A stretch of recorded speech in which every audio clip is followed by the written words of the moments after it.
Welcome to the Penny Bloom Podcast. Ain't another place that has got more bombast. Romp past your mom, dad's listening to Tomcats. Talking everything that make you sad. We don't want that. We're here to make you smile. Put your mind at ease. Peace, love, and bloom, and always praise Keanu Reeves. This what we about. This some weeding now. We'll talk until we can't no more, and then we peacing out. Alright, let's go. Penny Bloom Podcast. It's the Penny Bloom Podcast. Penny Bloom Podcast. It's the Penny Bloom Podcast. Penny Bloom Podcast. Penny Bloom Podcast.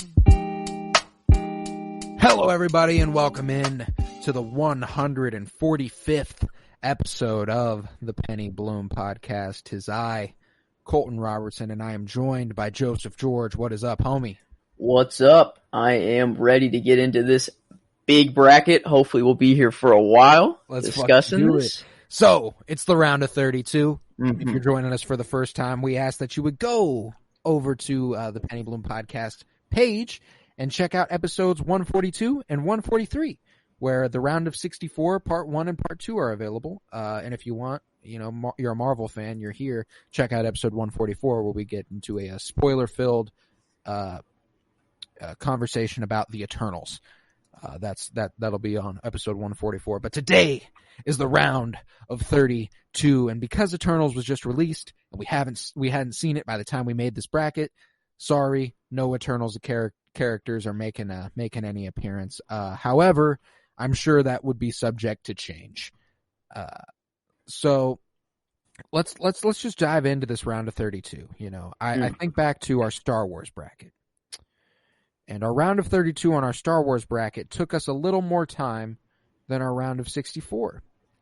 And that is interesting because our round of 64 for the Marvel one took about 4 hours and we had to split it into 2 episodes. So I'm interested as to what's going to happen here. Interested as to what will happen here. I'm just buckling in. I'm just ready for whatever. I'm ready for whatever. Let's fucking do it then. Let's get into this first matchup, where we've got Spider-Man versus Gamora. Now, let's show some love to Gamora, because she's going to see the door here, sadly. I mean, Spider-Man, we don't need to talk about him right now. We'll talk more about him later. Let's give some love to Gamora, because boy, oh boy, is she my favorite Guardian of the Galaxy right now. Especially in the MCU, but expanding beyond that into comic lore and video games and stuff. Gamora is the best Guardian of the Galaxy. It's undoubtable for me. She's the true leader. The true leader of that group is Gamora. She's the compass. She really is. Yeah. Some people say it's Star-Lord. No. Some people say it may be Rocket. No. It's Gamora. Gamora makes that team what it is. Oh yeah. She daughter of Thanos, she's a badass, even though, forcibly taken away from her planet, her family. Not that fun, but you got to give it to Thanos. He at least made her able to take care of herself in any situation she's in. It's fascinating too, because she is basically like Marvel's intergalactic Bloodsport / Peacemaker of the Suicide Squad. Living weapon, super badass, can turn anything, can make anything deadly for anybody. She is, and obviously they don't dive into that too much in the Guardians because it's not as gory and in your face with the violence as the Suicide Squad is. It'd be like that if it was, though. Gamora would be fucking dudes up. That's just how it is. I mean, she's thinking of just her what she's done, she's the only one who knew where the Soul Stone was. That's kind of insane. She found that on her own. Somehow found a map and led her to Vormir. So, did she go to Vormir? And, she went there alone, but then couldn't get the stone because, you have to make a sacrifice? And, do you think she was ever thinking of doing it? And the only person that she could sacrifice is either Nebula or Quill, or if they met, Quill. Yeah, way later. So I wonder if we'll get more Gamora content like back before, and like I mean, there's the possibility that like, I mean, they've introduced in the finale of What If Gamora, daughter of Thanos. Now, if you introduce, I was pissed because Gamora, daughter of Thanos, was one of the things I was far and away the most excited for from What If. And then it was a very small part of the finale. Which, I mean, can only mean one thing for me. That Gamora, daughter of Thanos, is probably a bigger part of What If Season 2. What if Gamora, daughter of Thanos, goes and gets that Soul Stone for herself? Like, what happens then? I bet she gets all of them herself. She becomes Thanos. She's like that. She's like, the thing is that Ronan couldn't overthrow Thanos. But Gamora, she could. I see her, like, actually stabbing him, like, with that. Oh, that's going to happen. Oh my God, come on. The perfectly balanced blade. Yeah, blade Thanos gave her. He's actually, or she's going to kill him with that blade actually for real this time. Ooh! Oh, she's going to do the whole reality stone thing on him. Oh, that'd be perfect. Oh, come on. It has to happen. Come on. That's the thing about, is like What If, is that there's so many what ifs that you can come up with. And they said this in Marvel Assembled. Yeah. Like there's so many what ifs that you can come up with, but the important question is then what? Then what? And, and that was such a good way to put it, because that really is what made the episodes, because obviously the what if is just the single moment that creates the story you're watching. What if Peggy Carter gets the super serum? Then what happens to Steve Rogers? Like that's a perfect way to execute that, and it makes it incredibly difficult. Like, what are the butterfly effects of the question? Like, I wonder what questions we can really ask about Gamora, because we don't have a lot of backstory with her. Like the only questions we can really ask is with the Soul Stone, with Thanos, with maybe she didn't join the Guardians, maybe it's actually like really fascinating. She loved Groot instead, because she can either pick between the human or the tree or whatever, the line was, but either him or a tree. This is the one? Yeah. Like this is the fucking guy. Like, Chris that's Pratt? just I'm thinking of like those Guardians movies, and then the further elaboration on her backstory and stuff. Like, I know Quill has been the subject of the Guardians of the Galaxy movies for the most part. Like his backstory and his conflict with his father. Gamora's conflict with her father was a very big fucking deal, and was the subject of the best MCU film there is. Like, Gamora's a big fucking deal in the MCU, and I absolutely love Zoe Saldana in the role, and that character is just fantastic. I can't say enough about Gamora. However, she doesn't have the storied history of our boy Spidey, and obviously the nostalgia is probably going to get the best of us for the most part when Spidey's in play, but with good reason. He's the most iconic Marvel superhero there is. Spidey takes it. Yeah. Sorry, Gamora. We love you. You're a fantastic character, and hopefully we get more of you in the near future. But Spidey's going to take the cake on this one. That's true. So Spider-Man as a 1 seed will be knocking out Gamora, who was an 8. So 1 versus 8 there, which is a fun little seeding. Sorry to Gamora. Shout out to Spider-Man. Let's go on to our next one, where we have a 4 seed versus a 5 seed in Deadpool versus Ultron. Ooh. Now this is hard, because this one is hard. This is genuinely I think this is genuinely the hardest one we've had to ponder so far.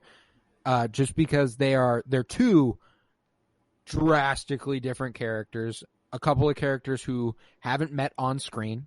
That's not an element to them that we can incorporate into this. And both have storied histories in comics. And obviously Ultron does have a little bit more of a history on him, being one of the original Avengers villains and being one of their most long-standing foes, the creator of Vision. Like, he's got a lot of credit under his belt, and especially on screen. You know, like Ultron has Age of Ultron, while it is like for some reason viewed as the worst Avengers movie, is better than the first one. Good. It's better than the first one, for sure.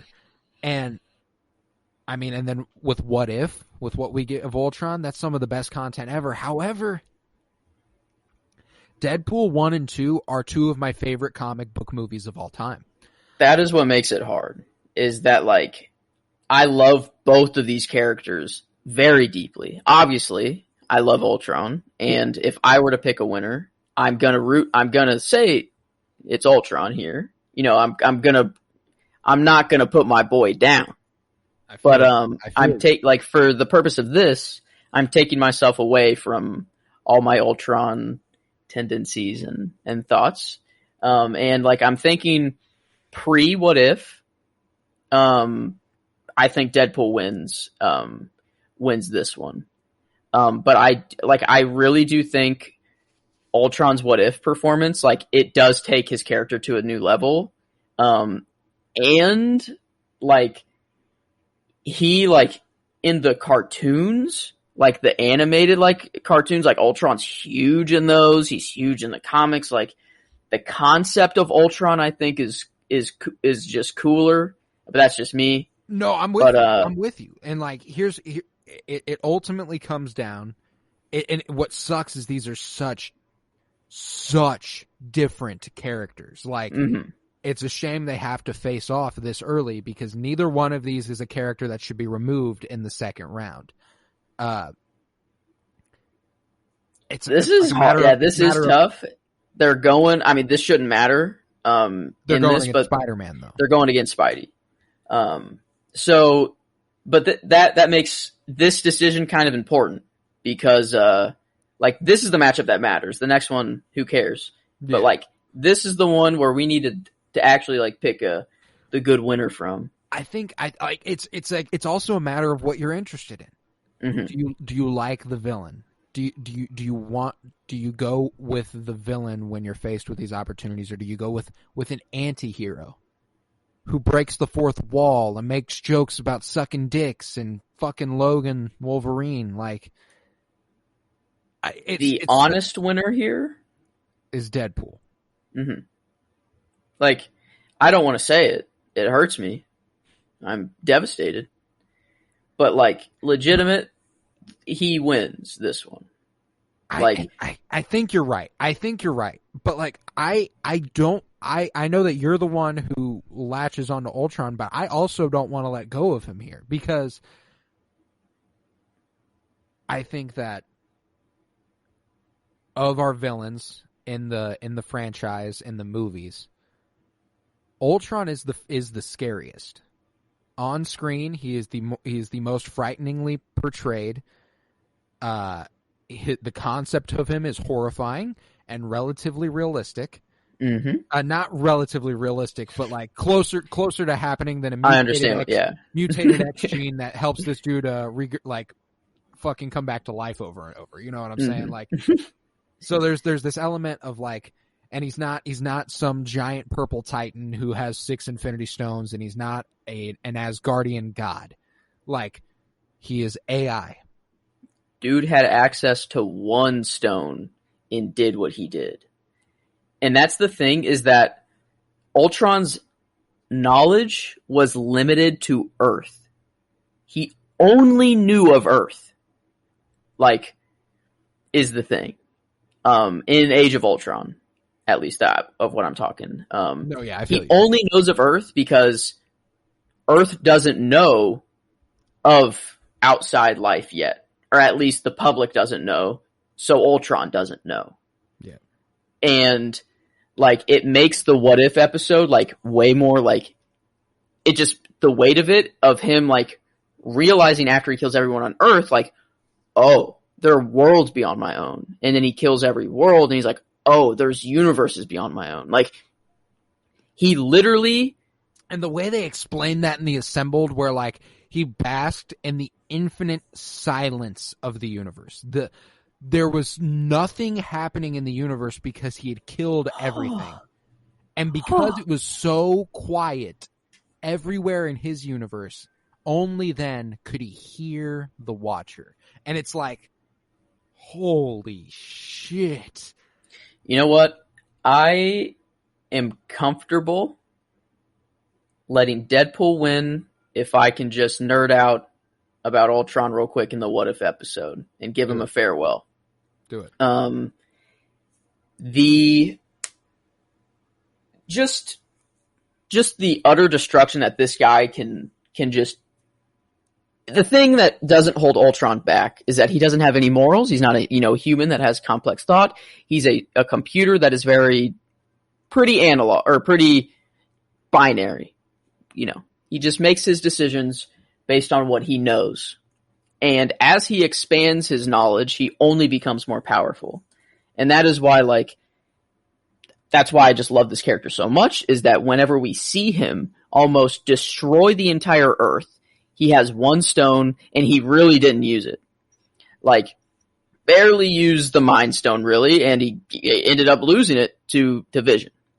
So this dude is a strong villain on his own, doesn't need anything else really, but when he has access to everything else is whenever his character becomes beautiful. Yeah, you're right. And the fact that the Watcher couldn't see this coming, or whether I'm still up in the air on this. I don't really understand that the Watcher is literally saying the events as it's happening, and he's like, I've seen everything, I've seen everything. I've every possible combination of everything, and how could I not see this coming? So is that their way of saying that the Watcher is just living in the moment here? And or is it the fact, or are they saying Ultron really ascended to this other power? It's really fascinating because this is now a matter of the Watcher. It's that very thing isn't about Ultron's power. It's about the way the Watcher's character works. So the way I've rationalized that now is that the Watcher is a narrator, an infinite narrator, who is invested in these stories, loves these stories, needs these stories. What fun are the stories if you know how they end? Exactly. So I feel like he's living in the moment for him. He puts himself in the story, and as he's narrating it, that's his way of looking into that time or whatever. Yeah. Because he's kind of like a Dr. Manhattan being, where he can access any point in any time and access any story that he wants. So I am comfortable with that. That makes perfect sense to me. The only thing that holds me back is that he literally says, I can see everything.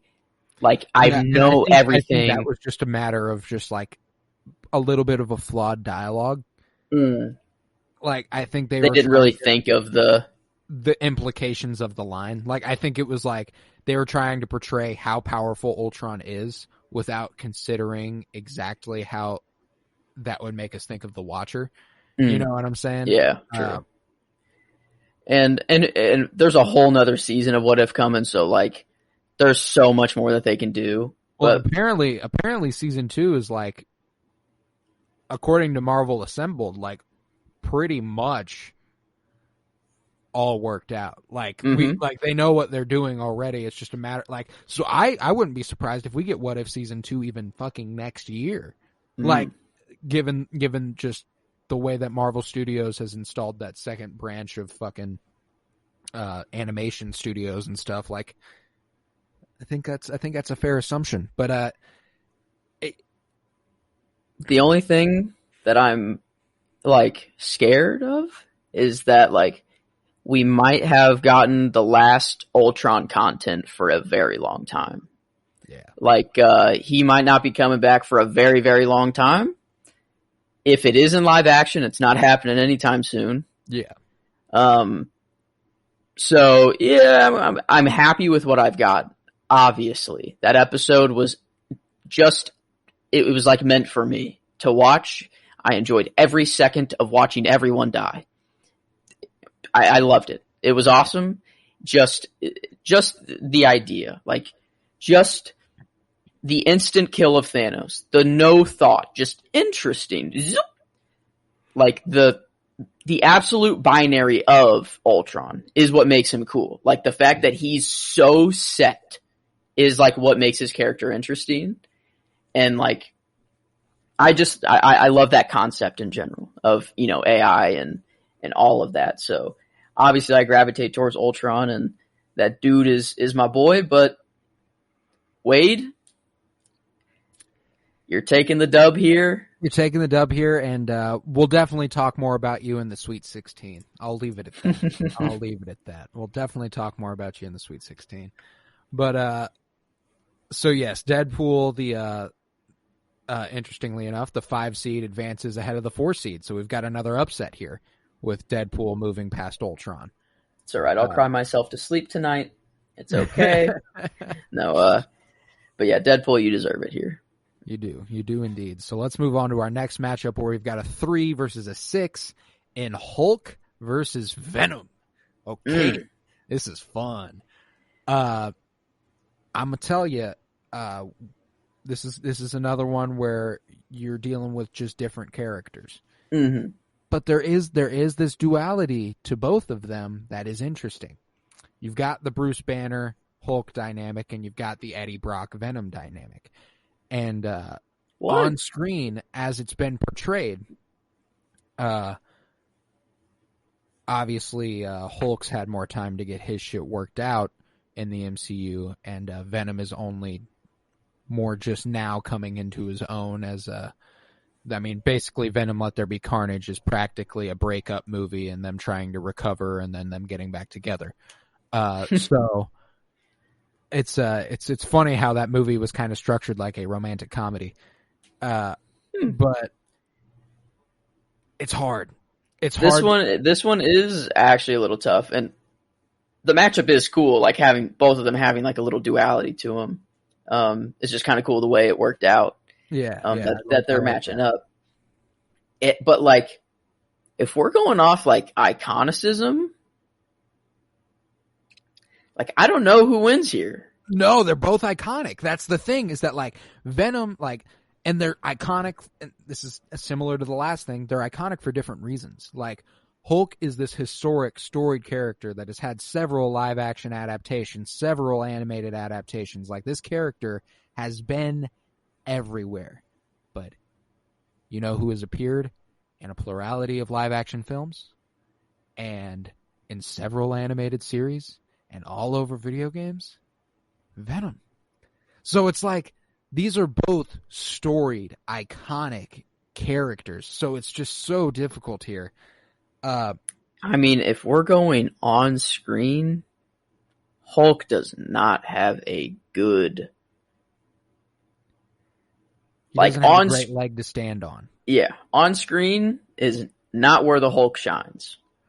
And I'll say, while I do like the Venom movies, I wouldn't say they're doing the character like much justice by comparison. Like it's like they're telling their stories how they're doing it, and it's like I think that the symbiote stories are really cool and stuff. I mean, we have had. It's hard to say because. So, do you want the Spider-Man villain? Do you like Venom enough as the Spider-Man villain, or do you want one of? Because this is something that Hulk has over Venom. He is more classic. His history runs deeper. It goes further back. I guess I'm not even thinking of the classic like Hulk movies, like the older one before the MCU introduction. Yeah, because the Hulk has those. Yeah, I don't know if I don't think Venom. No, Venom does not. Like that's the thing. Like that's what I was taking into account. Does the first time Venom popping up in film. Is that Spider-Man 3? I think so. On Wow. in live action film. Interesting. Spider-Man 3 and then Venom Let There Be Carnage are Venom's live action appearances. I think I think the Hulk has to take this one. Well, I was thinking, and ultimately I was going to come to that conclusion. Venom rocks, but he's not Hulk. You know what I'm saying? Like it's the Hulk. It's ultimately not Hulk. He has his own Ben and Jerry flavor, at least in the MCU. Yeah. But Hulk and hunk of Hulk burning fudge or something like that. Yeah, let's see. Hulk's ice cream flavor is Hunka Hulka burning fudge. Yep, Hunka Hulka burning fudge. Wow, that's but yeah, it's Hulk. You got to take this one. They did you dirty in the MCU. Well, you deserve this dub. Yeah, and see, that's the thing, is that Hulk's iconicism will carry him quite a bit, I think. And ultimately he does prevail over Venom here. So let's give Venom a little love, as we have. You know, I saw some discussion the other day on Twitter about whether like the differences between Topher Grace's and Tom Hardy's adaptations of Venom, and how Tom Hardy's is more complete and cooler, but Topher Grace's is probably scarier. And I would say I'd agree with that to a degree. I think that the way they portray, you know, Eddie Brock and Venom's dynamic in the modern movies is a little bit more playful. Therefore, you don't have this intense fear of Venom, whereas you saw how corruptive Venom was in Spider-Man 3. You know what I'm saying? I see. You see how evil it brought out the worst in Peter Parker, and how it affected Eddie Brock's brain to the point where he was like, you know what? I got fired. There's one answer. I'm gonna kill this fucking guy.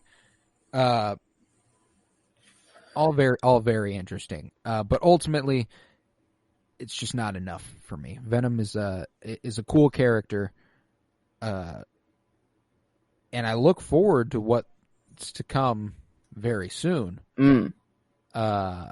with Venom, and I think that could be some potentiality to propel him pretty high in the pantheon of Marvel characters here, especially in the MCU.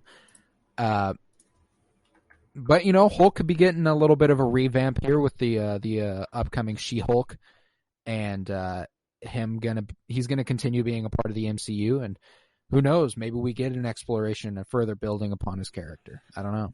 I wish I could say more about you, Venom, but I haven't seen your modern movies yet, and I'm sorry. I just don't know why I haven't. I keep saying this on the pod that I'm going to watch it, but I've been watching way better movies, in my opinion, recently. So why would you watch Venom? I will get to you. I promise. I'll need to, because of what oh yeah, it was the second Venom. Spoilers ahead for Venom Let There Be Carnage. Skip ahead 15 seconds. The post-credit scene in Venom Let There Be Carnage is him being exported to the MCU reality through the spell, and he licks Tom Holland's face. Yeah. So it's going to be interesting, because he's probably going to be there.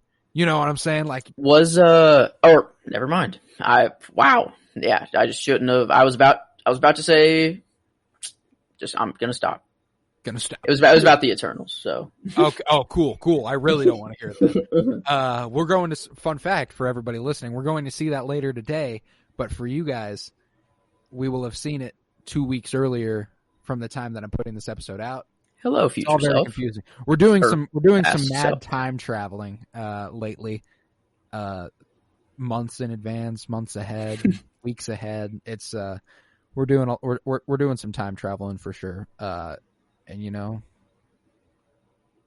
let us be your guide to these vast new realities. Yeah, and I mean, I see this as an absolute win. So let's dive into the next matchup here, where we've got a 10 versus a 2 in Jean Grey, the Phoenix, versus Wanda Maximoff, the Scarlet Witch. Cool matchup, man.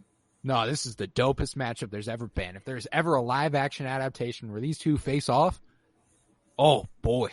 It's going to be a visual spectacle because these two characters are fucking magnificent.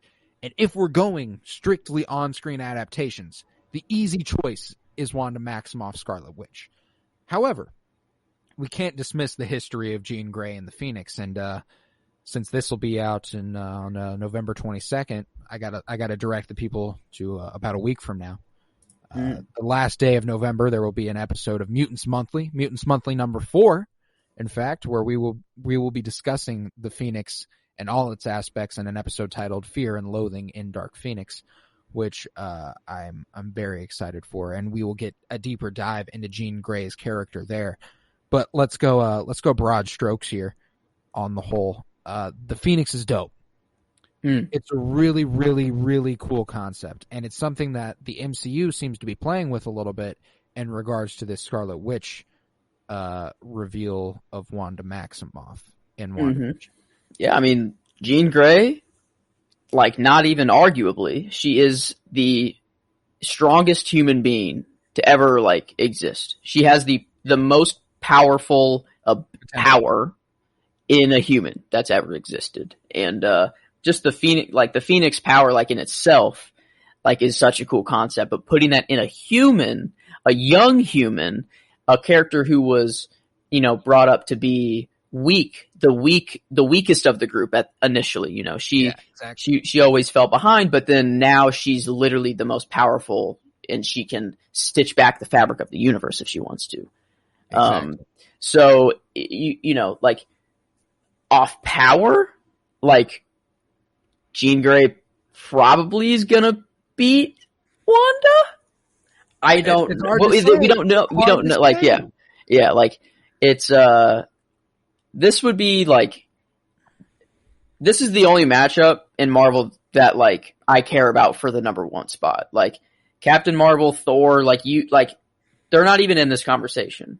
Like, Doctor Strange maybe enters this conversation. Well, I was thinking like Doctor Strange and Captain Marvel are as close as you're going to get. Like, Doctor Strange supreme and, like, Captain Marvel at her best. Yeah, and that's the thing, is that we haven't seen Captain Marvel, like, at her fullest potential yet. Like, her going holding back. Be sick to see, but, like, Jean Grey, when an Infinity Stone, like, Phoenix. Yeah, like, Captain Marvel's imbued with the power of an Infinity Stone, but Wanda and Jean Grey, like, their powers, I guess Wanda's is kind of the mind, like, but it's beyond that. But it's chaos magic, it's chaos magic in the Phoenix, like, dude, it's crazy how kindred spirits they're making these two, because it's like this is an unlocked potential that was, like, prophesized practically to one day appear, and, like, the Phoenix Force was waiting for the strongest possible person to imbue itself into, and then it imbues itself, and it's like, she's the Phoenix now. Jean Grey, is no longer around. I am Phoenix, life incarnate. And it's like, god damn. And what happens whenever this person gets their beautiful brand new power? They use it for good for a little bit, but then what happens? The Dark Phoenix comes out, and if we're going off poetry and some things that are lining up, it rhymes. Wanda's not headed to a good place. After watching Age of Ultron, I watched it over the weekend when I was at the lake with my cousins. There are scenes in there rewatching that are like, oh my god. Like, it's from the start. She's been planning, like, this whole thing. Like, she saw these visions of Tony sacrificing himself. Like, the vision that Tony had of everyone saying, like, you could have saved us, you could have done more. So she saw the events of Endgame.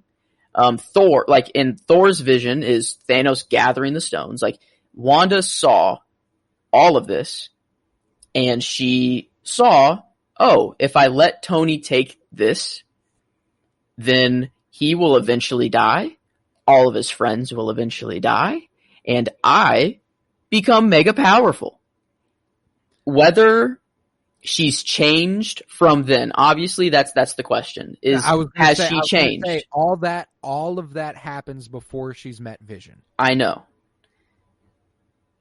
But now Vision's gone. The only thing holding her back is gone. That white Vision, that's not Vision. I am the Vision. It's not Vision. I am the Vision. I guess he has his memories now, right? That's what's confusing. We also don't know where White Vision stands. I'm pretty sure he's pretty much there. But I don't think it's going to be the same. They went like it. I don't think it's going to be the same though. No, according to comics, the White Vision becomes more robotic. He remembers all of the connections he had, but doesn't have the emotional attachment to them. It's and the fact that Wanda lost her kids too. But with the multiverse opening, she's going to find a way to get those kids back. But is it going to be in a good way? True. That is probably what will drive her into madness, is getting her kids back.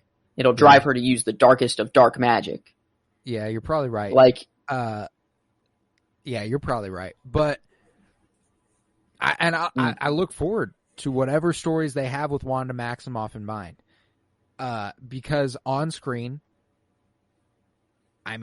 thinking back to Age of Ultron and then seeing her story continue in Civil War, and then after that in Infinity War, and then at the end of Endgame, and then to WandaVision, buddy, she's got one of the best track records right now in terms of a story, because holy fuck.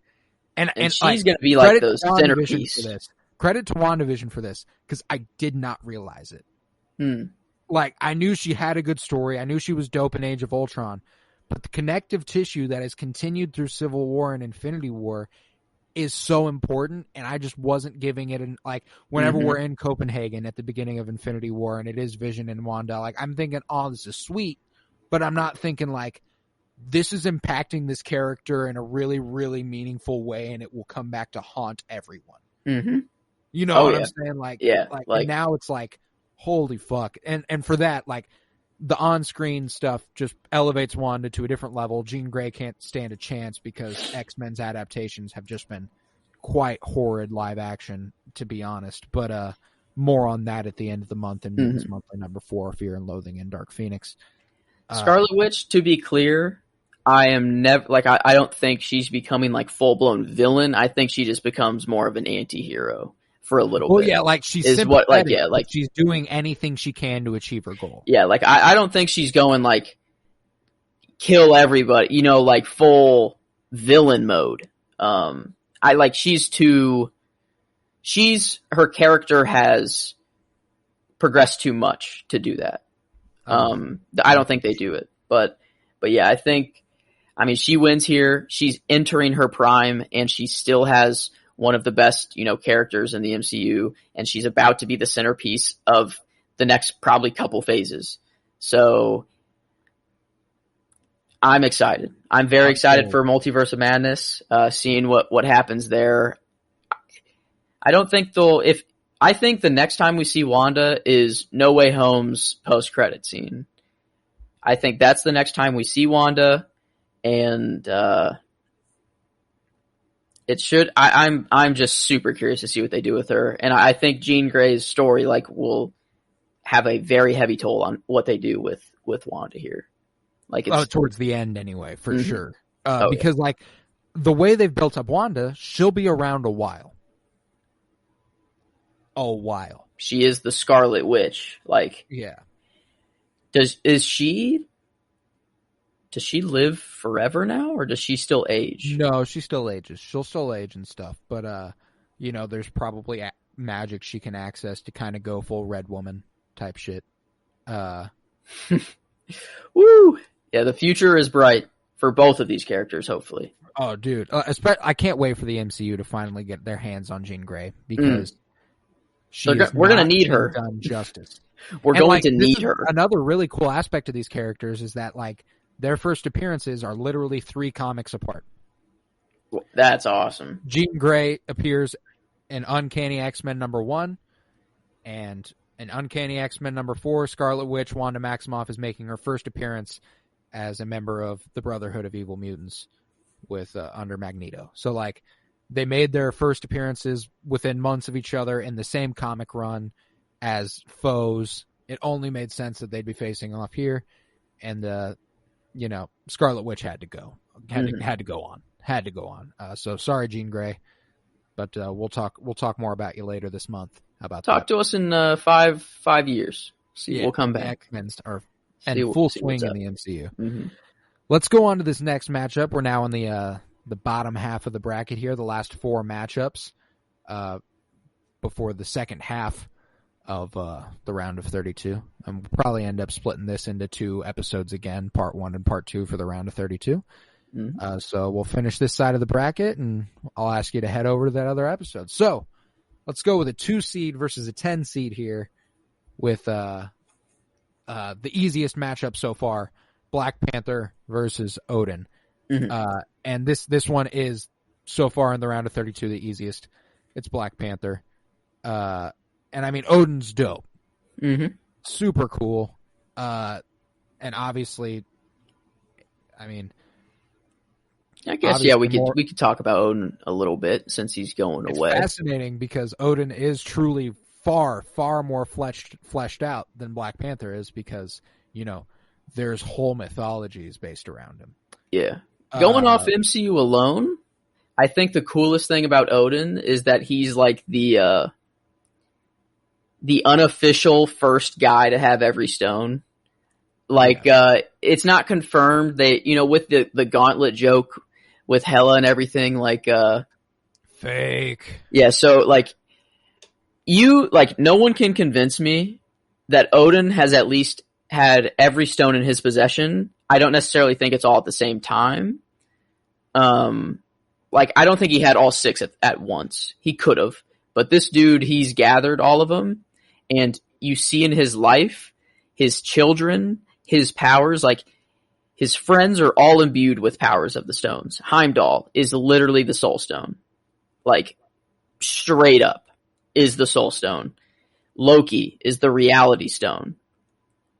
Odin had a spear that shot a mind stone laser out of it that looks exactly like Vision's. They age slowly. Time stone. There's so many things that, just correlate that I like. Odin's just, he's just a cool, kind of background character to have. And is one that if they ever wanted to do some sort of adaptation, of a prequel of sorts, to Asgard as a whole, that would be really cool to figure out sort of how Asgard became Asgard in the MCU realm. You know what I'm saying? Because obviously we have whole mythologies about Asgard, but MCU has clearly made its own thing with that mythology. Mm-hmm. Yeah, this it's kind of the part of Marvel that people have the hardest time getting into, and that's why Thor: Dark World is so low on the ratings, just for dark elves and just things that people can't get into as easily. And that's just kind of how Norse mythology or Marvel's Norse mythology works, because it's not really Norse at all. But Odin, I mean, yeah, you're taking the L here to one of the best characters in the MCU. So don't feel too bad. I know you are Odin's son. You're freaking the top dog most of the time, but not to this guy. This guy, not to T'Challa. That's just not going to happen. The Black Panther will be moving on. He's just too fucking good, and there will be more discussion of Black Panther in the future rounds. So we'll leave that one as is for now. Shout out to Odin, but you had to go down to Black Panther. It just had to happen. Mm-hmm. All right. So after that, we've got a 6 versus a 3, and this is tough. We've got Miles Morales versus Wolverine. 2 of the best comic book movies. Into the Spider-Verse and Logan. Like, these two movies are... Those might be my top 2 comic book movies of all time. They're fantastic. Like, they're amazing. Masterpieces. And, like, the only thing that's holding Miles Morales back is that he's a newer character and he doesn't have the history that Wolverine has. Yeah. Is the only thing that's holding Miles Morales back. Absolutely. Like, because I'm going to tell you, Into the Spider-Verse is my favorite comic book movie. And I've said it over and over. I will reiterate that every time I can, because it is the best comic book movie. Without a doubt. It's so fucking good. Without a doubt. Yeah. It's... Everything about that movie is just beautiful. It's timeless. Every time you rewatch it, it still hits the emotional. Like, every emotion that you felt watching that movie, like, for the first time, you still feel a great magnitude of it, like, watching it again and again and again and again. Yeah. Like, the movie is repeatable. Logan is also repeatable. I don't think it's as repeatable as Into the Spider-Verse, but Into like the Spider-Verse is a little lighter, and like lends itself to more rewatches. Miles Morales in 10 years is like, he's replacing Spider-Man. Like, like, he will be the, like, Peter Parker will get phased out eventually, and we'll kind of leave that character to rest. His video games are massive. Like, Into the Spider-Verse is massive. Like, everything Miles Morales has touched so far has been gold. And it will continue to do so. But there's no... I know that the Prowler in Into the Spider-Verse is the one of the more compelling characters, Aaron Davis, his uncle, and who we have seen in the MCU as portrayed by Donald Glover, Childish Gambino. So if we could ever get him as the Prowler in live action, I'm going to be very thankful because that'll be the shit. But let's here's the thing. Wolverine is one of my 3 favorite superheroes of all time. Like, growing up, it was Spider-Man, Batman, and Wolverine for me. Like, those were the guys. I absolutely loved them. And Wolverine is the second most iconic character in the MCU. It's Spider-Man, Marvel, then it's Wolverine. Yeah, in Marvel. Yeah, Marvel specifically. Like, Wolverine, there's no denying the history of him. Like, he's huge, like, massive. You know his face. There was a span of Marvel before they went fucking bankrupt, where X-Men was their only comic that was succeeding, and Wolverine was the fucking guy in those. Like, he kept Marvel alive for years. And there's also, like, I mean, Hugh Jackman's live action portrayals, fucking magnificent. I think to the X-Men animated series, that's a great portrayal of Wolverine. I think to fucking as recently as a couple years ago, there's an audio story on a podcast format it's called Logan or Wolverine the Lost Trail and Wolverine the Long Night, and I listen to those, voiced by Richard Armitage. Wolverine is like official Marvel stuff. Shit's really well done, and boy oh boy is it fucking compelling. Like, you're listening to that on the edge. I'm listening to that on the edge of my fucking seat. The Long Night and then the Lost Trail is the lineage there. But and given all that, I do have to go Wolverine here. Yeah.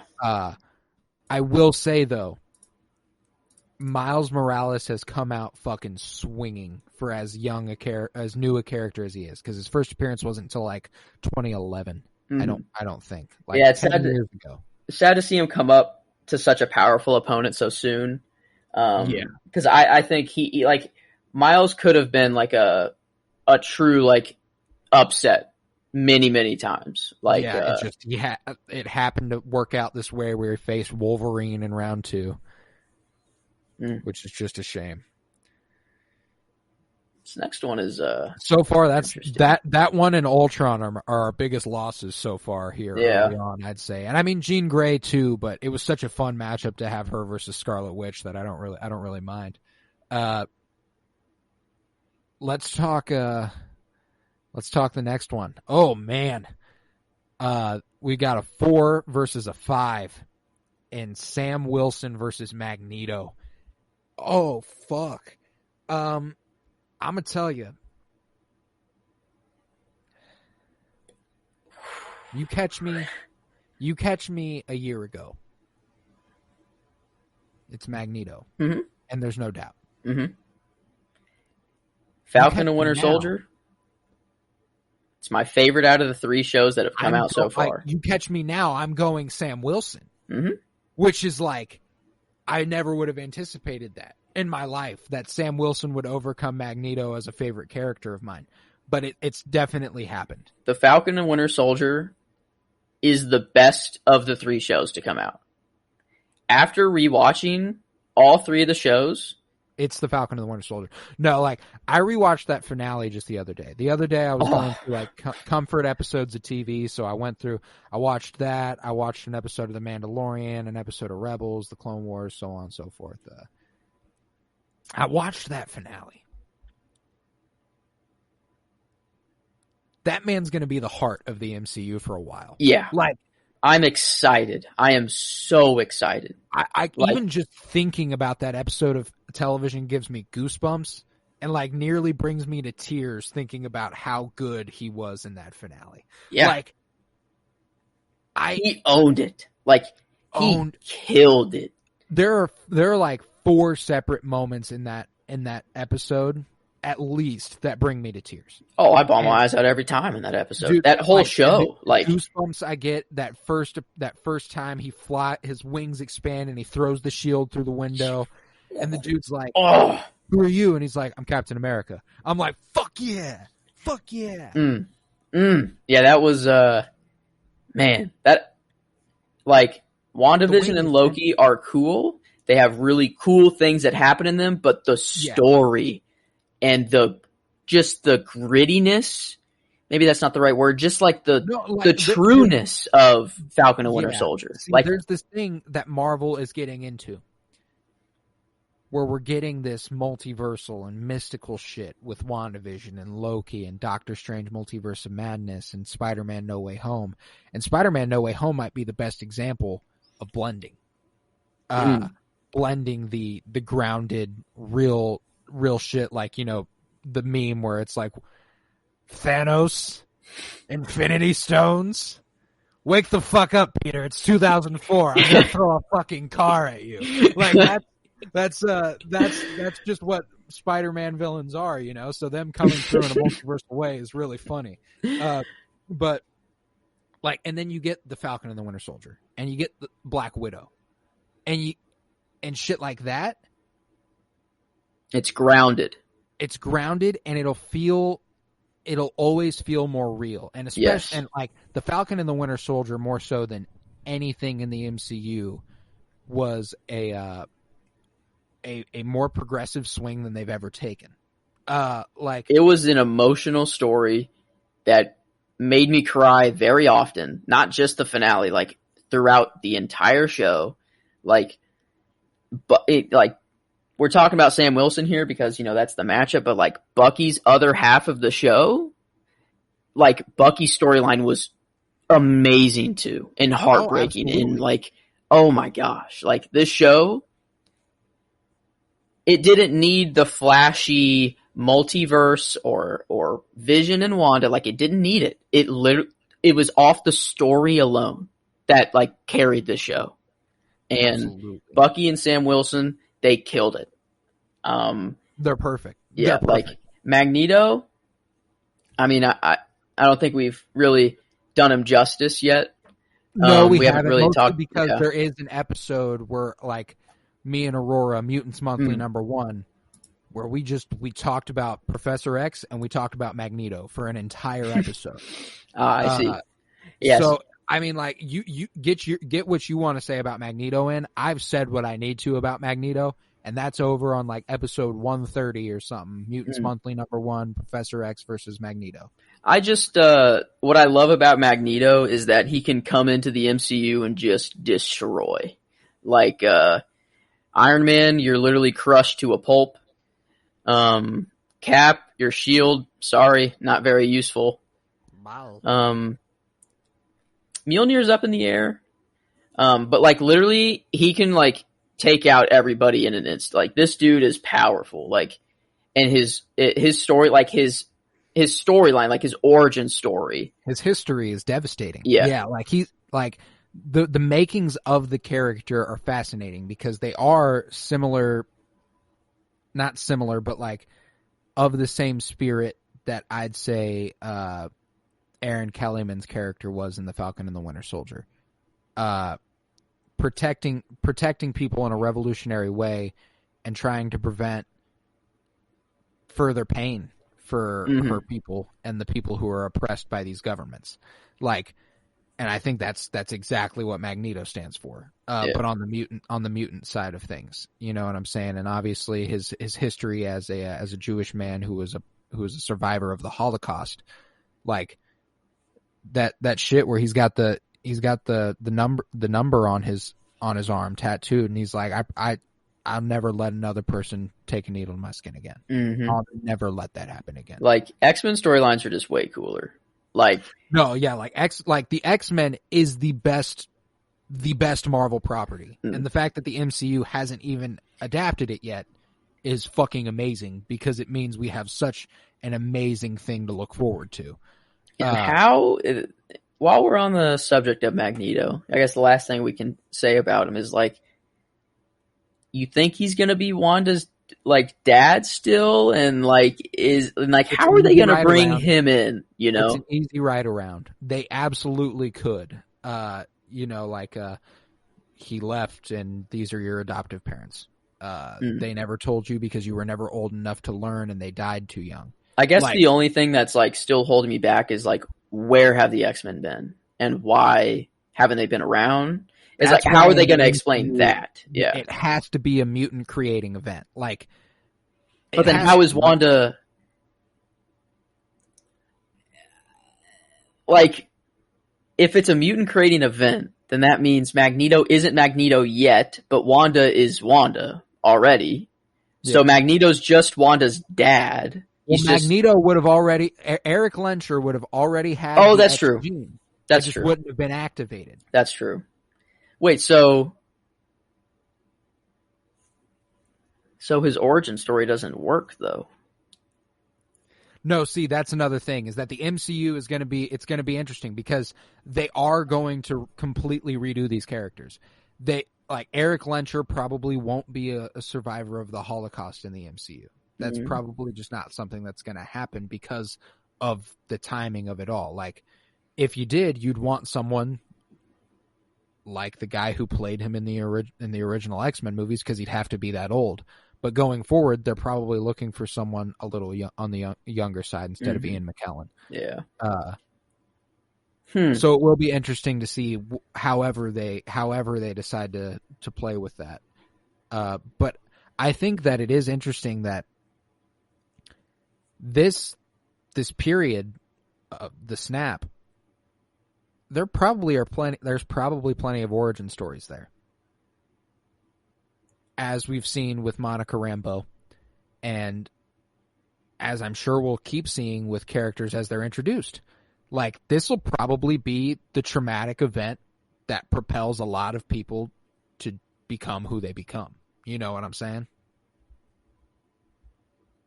I just had like a massive epiphany of coming off Eternals. I think we'll have a very interesting conversation after we watch that movie. Okay. I didn't even like think of. Wow. Yeah. Sam Wilson takes the cake here, though. I want to get off that subject as fast as I can. All right. I'm with you, though. Sam Wilson does take the cake.